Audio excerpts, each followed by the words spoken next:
Have you ever played Factorio or any factory automation game? Actually, it is very similar to making games. Let me explain. You usually are just one character in the middle of nowhere and start by manually mining resources, let's say copper, iron, and cut trees to get wood and so on. Then build some tools that will help you transform those resources into components. Mix many of those components to build bigger machines that will help you extract even more resources and build bigger factories. Then you need to think about the logistics transport network to move resources where those needs to be, so you can build faster and better things. Game development is not much different. If you are a solo game developer, you are that character, and you start creating those resources for your game, like the ideas, images, sounds, game mechanics, and so on. Each piece of a game becomes part of a bigger machine in your game. The logistic network in Factorio is very similar to what you will find inside your game. You need to move data from one part of the game to another, and coordinate the delivery of those resources timely. If you fail that, you will clog your logistic network, and you will see in-game lag or missing frames. But in many cases, visualizing the whole process in game development is more difficult than looking at a problem in Factorio. In many cases, there is no visual cue that can point you to the problem, and one of those that I have in my game was the pipeline I was using to create sprites and deliver those into my game. Let me explain after the intro. Welcome back. If you are new to the channel, I make games, and you can download many of my games from the link in the description below. Making sprites is quite easy, and the process to put them into the game was also quite easy, but it took quite a lot of time. I didn't think much about it until this week. Let me explain the process to get them from here to here. Usually I draw each sprite, then there are two ways to handle the output. Many developers will just make a big sprite sheet and keep adding sprites, but that means that you either have to have all the sprites evenly distributed so you know where is each sprite, or have an external file to tell you where is the sprite you are looking for.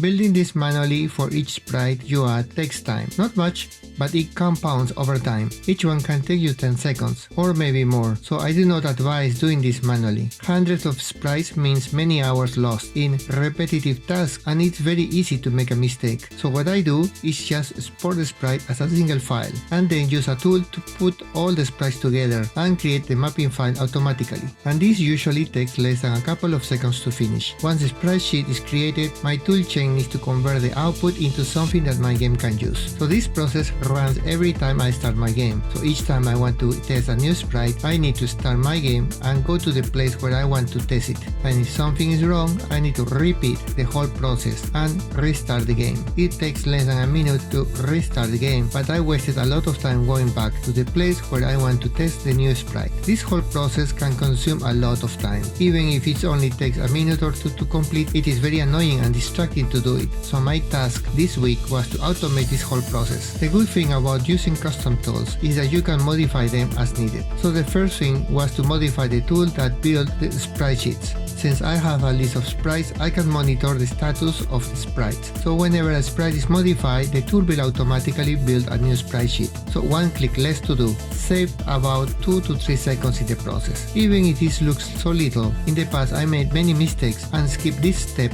and end up testing the game with the old sprite sheets. I had to run the process again, wasting a lot of time. The first process is automated now. Then the second step is to be able to reload the sprites back to the game without the need to restart it. I added this button here in my animation editor, so I will start a building process of the assets and copy the outputs into my game folder. Then reload the content into the game. I could automate the process after saving from the image editor, but since sometimes I need to edit and save multiple sprites, that will trigger multiple reloads, and that is not something I would like to do. So just reload when ready. All new sprites in one click.